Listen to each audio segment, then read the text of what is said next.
You're listening to the Inside Syracuse Basketball Podcast presented by Kraus Health, the exclusive healthcare partner of Syracuse Athletics. Well, welcome back to another edition of the Inside Syracuse Basketball Podcast. And today we're expanding our view here. We're going to be talking about the entire ACC, the ACC Tournament coming up this week in Washington, D.C. And joining me on the podcast is the esteemed writer from the Richmond Times-Dispatch, the man that knows this league better than anybody else out there, David Teel. David, how are you? Mike, thanks for the very kind introduction. I hope you are well, and I look forward to seeing you in the nation's capital, my friend. I know I'm looking forward to this one.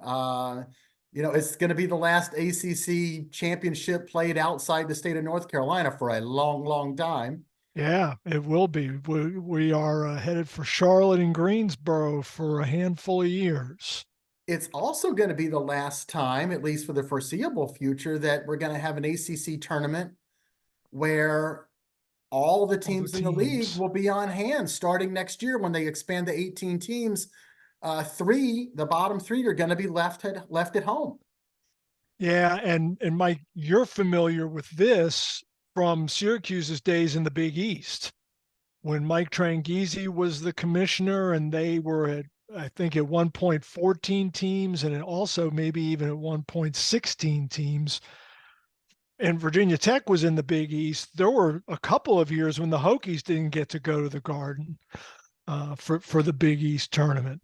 And I remember Mike Tranghese telling me, if you finish 15th in our league, you got more problems than not qualifying for the Big East tournament. And I just had to giggle because that was typical Mike Tranghese. But I understand why not only the ACC, but also the Big Ten did this. The Big Ten also will be 18 teams next year. And you just don't want a 6-day conference tournament, because then when do you end your regular season? Are you then turning around and starting your conference tournament on Monday? You don't want to push too close to Selection Sunday because of television obligations. A 6-day tournament, just the logistics were unworkable. The whole leaving in, 3 teams at home, you hate to see it. I know coaches don't love it. Fan bases don't love it, especially when your team's out. The real danger is if you don't go to the tournament a couple years in a row. Job security. Yeah. Absolutely. But in another light, Mike, this is protecting so-called bubble teams from potential games against the bottom half of the league, or the bottom 3 in the league, that would do them no good. Right. Winning is nothing for your resume, and losing would be disastrous. I agree. Yeah, the games that just won't move the meter at all. There's at that time of the year, there's no sense in playing them if you're a bubble team. You want to get right to the games that are going to help you get in, and we have a few bubble teams in the league this year. A few. So we can segue right on into the tournament using this as our jumping off point. Which of the teams are you looking at that are on the bubble that have like a make or break game early on here that could solidify an NCAA tournament bid for them, or if they lose, their hopes might be done? Mike, I think you're looking at least 3, maybe 4. Clemson, North Carolina, Duke, they're fine.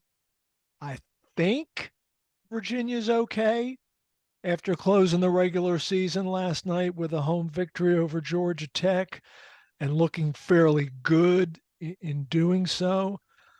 But then you've got Wake, Pitt, and to a lesser regard, Syracuse. Syracuse is I think 79 on the net. The last I saw this morning, the worst net ever to make the field as an at-large was Rutgers at 77 a couple of years ago. That may have even been the COVID year, so that's kind of a squirrely, it's hard to set precedent from that. But only 3 teams ever in the 70s. have received at-large bids since the net debuted in 2019. So I think it's a long slog for the Orange. But Wake and Pitt, who could meet in Thursday's quarters, Yes. the way the bracket fell, that could very well become winning you're in and perhaps lose hello NIT. Yeah, if you're somebody who's rooting for more ACC teams to get into the tournament, the way the bracket turned out with Pitt and Wake potentially facing each other in the quarters, that's the last thing you wanted to see, because that could really be a knockout game. Yeah, it absolutely could be. I happen to think they're both worthy. And I think they could advance a round or two in the NCAA tournament. But it may come down to Thursday in DC, depending on it. Always, people always ask, well, what does this team need to do? It all depends on what happens elsewhere. Sure. You just don't know if there's going to be bid thieves out there, what other bubble teams are going to win, lose, look good, look poor. So you think that the Wake Pitt winner is going to be okay, but the Wake Pitt loser, not doomed, but definitely an anxious selection Sunday. Yeah, absolutely. The so who else is there another team out there? You know, you got Wake Pitt, they're searching for NCAA bids. Is there a lower seeded team you think that it could go to Washington, DC this week and do some damage? Maybe not earn an NCAA bid, but is there a team that you're like, this is a bunch that could go there and win 2 or maybe 3 games? Mike, somebody asked me this a week ago, and my immediate instinct said Syracuse. Oh, really? Yeah, and I trust me, and you know far better than I that the Orange do not have a distinguished history in the ACC tournament, to put it mildly. But I like teams that can score. And Syracuse, when it is right, can absolutely score. And Judah Mintz is a problem for defenses. And then when he's getting help from the likes of Copeland, they are, to me, they're, and JJ Starling, they're impressive. Ask Carolina. They beat Carolina, and that's who would they get? That they would get Duke in the quarters, right? Yes, tough matchup for Syracuse. But it is, but has Duke looked the part here in the last 2 weeks? Didn't look great at Wake Forest. Certainly didn't look great last night. So I'm not so sure that's an unwinnable game for Syracuse. And then the other team deep in the field that can score is NC State. And guessing Syracuse might have to play in the second round. Second round, yeah, and that could be a track meet. I remember watching NC State at Wake earlier this season, where Hunter Salas and DJ Horn were just trading haymakers for much of the second half. I believe both had more than 30 points. It was wildly entertaining stuff, and a game that the Deacons ended up winning. But there's another team that's not playing great right now, but they can score. Yeah, with DJ Horn, the Taylor kid lately has had games where he's just gone off. And he's a terrific defender too, Mike. Yeah, I expect he would play a big role, but we'll see. I mean, you'd be asking Syracuse to win to beat NC State for the 3rd time in as many meetings. Mm-hmm. And we all know the old cliche about having to beat a team 3 times in a season. Now, it can be done, so we'll see what happens there. Which team do you think, maybe of the top teams, which team do you think got a little bit of a break in the draw? Let's call up the bracket. I confess to not having it committed to memory. Okay. I mean, I think to me, Carolina has been the best team throughout. And you would think the one seed should have, of the top seeds, the easiest draw, although sometimes with unbalanced schedules, it doesn't always work out that way. It does not. And, I think the Tar Heels will get Virginia Tech in the quarters. Now, Virginia Tech has closed the regular season with 3 straight wins for the first time in 8 years. Now, part of that is whom Virginia Tech played in those 3 games. But again, the Hokies can score when Padula and Couture and Tyler Nickel and Robbie Barron are knocking down threes. They can play with a lot of folks. Now, they played in Chapel Hill earlier this season. This is why I don't like Virginia Tech to get past Carolina is, man, I think the Tar Heels went for 96 in that game at the Smith Center. And they're just a serious matchup problem on the interior for the Hokies. So in that regard, maybe Carolina did get a break in the draw. I think they match up very well with Virginia Tech. And then in the semifinals would get presumably Pitt or Wake Forest. Yeah, and when Carolina goes up against Pitt, Carolina has guys that can defend Blake Henson, which is job number 1 when you play Pitt. And it would be interesting to see how Pitt's young guards do against Carolina's old guards. Very old. Well, the whole team, except for Elliot Cadeau, running the point, is very experienced. And you saw it last night in Cameron.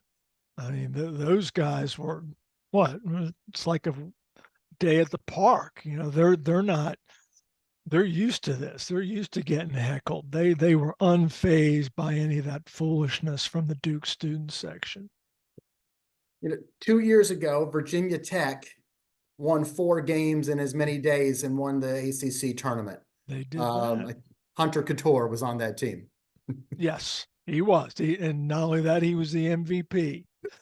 And Hunter Couture has been at Virginia Tech now for how many years? He has. He is one of Mike Young's all-time favorites. And he and Padula was on that team as well, so that they have that experience, that memory. But I just think Carolina is too steep a hill for the Hokies to climb. What about Clemson? Can Clemson duplicate what Virginia Tech did and win 4 in 4 days? Is that the team? I've been on the Clemson train all season. Have really liked them. I think they will beat either Miami or Boston College. I suspect it will be Boston College. It just seems Miami is too banged up and almost appears to have checked out. So I think you're looking at a Clemson, Virginia quarterfinal late Thursday night. And that was a 1-point game at Littlejohn in their only regular season meeting. And the Tigers lost it by 1 and had a wide slam open 3 at the horn to win it and just missed it. Jack Clark. Right. So Clemson, Virginia, could Clemson win that game? Absolutely. Could Clemson beat Duke or Syracuse? Clemson, Syracuse semifinal? Another Joe Girard versus his alma mater. Yes. And he's done pretty well in those games, right? He certainly has. Yes. But even though that would be intriguing, I would sign up to watch a PJ Hall versus Kyle Filipowski. I would right now. I'd pay good money to watch that. Yeah, no, I think you're right. And I think, Mike, that we are looking at a Duke Carolina rematch in the championship game. But would Carolina Clemson be a stunner? No. I just think Clemson's really good, and I think Ian Shefflin is among the most underrated players in the league. In conference play, he's averaging a double-double. That's hard. That's difficult to do. Yeah, the Syracuse team that I cover has quite a few candidates for most improved player. And without revealing who I voted for, Ian Shefflin was a guy from other schools, like when you're trying to compile numbers and stuff. Sure. Ian Shefflin is a guy who jumped off the page in terms of like, my goodness, how well he's playing this year and compared to where he was at last year. I mean, I know he started last year. I know he was a guy that helped Clemson, but man, he's so much better. He sure is. And you're talking about improved players. Hunter Salas was a 4-point-a-game guy at Gonzaga for 2 seasons, and now he's the alpha male at Wake Forest. And he's Steve Forbes. He works that portal and hasn't been able to get the Deacons over the hump into the NCAA tournament yet. Is this the season that they get there? One guy I've got to ask you about this. You mentioned him earlier, Syracuse's sophomore guard, Judah Mintz. Yeah.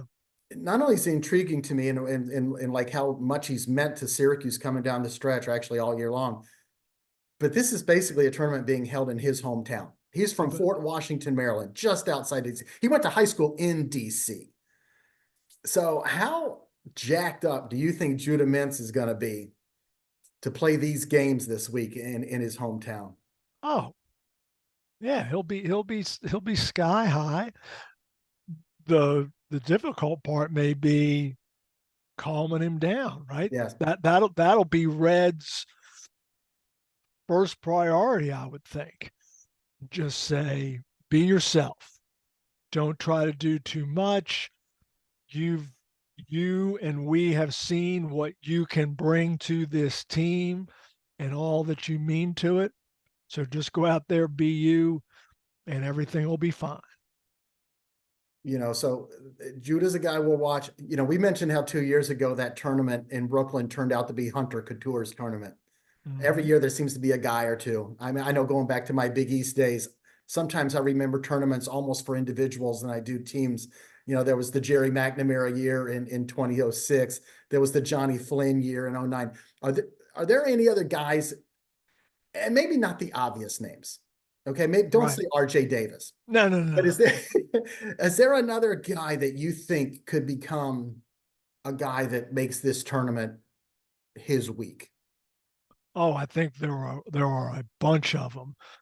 You look on Carolina's roster, Harrison Ingram has averaged, I think he too is averaging a double-double in league play. As a matter of fact, he's the leading rebounder in conference games, even ahead of his teammate Armando Bacot.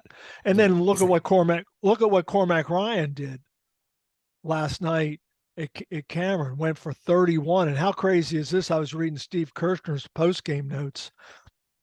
Cormac Ryan's 31 points were the most by a Carolina player at Cameron since Hubert Davis in 1992, who had 35. How about that? That's a long time, Mike. That's a good pull by Kirshner there too. Right? Yes, that's a really good pull from Kirsch. He's absolutely the stone cold best. And so I think there's two guys from Carolina, Tyrese Proctor at Duke, Isaac McNeely at Virginia. I mean, he is a shooter, and if he gets on a roll, it could be something along those lines. And you were mentioning the Jerry McNamara tournament or the Johnny Flynn tournament. I always go back to the Randolph Childress tournament, right, in the mid '90s, where he scored, I forget what the total was, more than 100 points in a 3-day period, and single-handedly lifted Wake Forest to the ACC championship. So it's funny you mentioned that. You do remember sometimes the individuals more than teams. All right, so as we wrap this up here, David, and we're going to go back to teams, who's your pick? Who wins this one? Chalk. Carolina. I know that's so unimaginative, but they have struck me, Mike, since February as the best team since they handled Duke at the Smith Center. And it just seemed so what's the word? Not emphatic, but convincing that game, as was last night. I believe they have now played 80 minutes of basketball this season, and Duke has led for about 25 seconds of those 80 minutes. Wow, I didn't realize that. Yeah. Carolina's just better.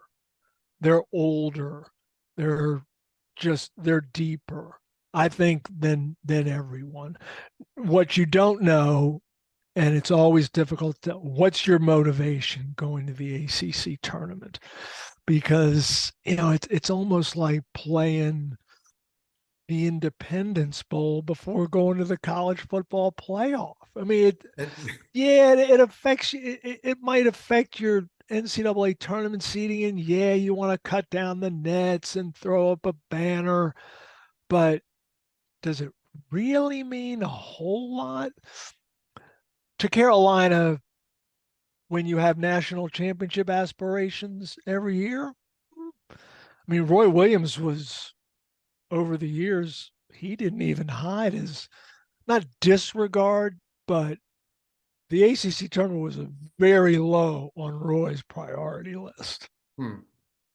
Yeah, you're right about that whole dynamic of motivation. I mean, if there's a would-be semifinal between Carolina and Pitt, right? If the Pitt players, if Jeff Capel has them Oh my convinced they gosh. have to win that game, Yes, hair on fire. Yes. So, and who knows? And Carolina could be sitting there looking ahead to a final with Duke. They want to see Duke again, and regardless, they know they're going to a tournament. So I think that's what makes these conference tournaments somewhat intriguing still. You don't have the drama that we had back in the 70s when the winner was the only team that would go to the NCAA tournament. Or in some of these other, the mid-major leagues or the smaller leagues where that is still the case, where it's only the winning team going. You get to the leagues like the SEC, Big Ten, ACC, and sometimes, motivation can become a factor.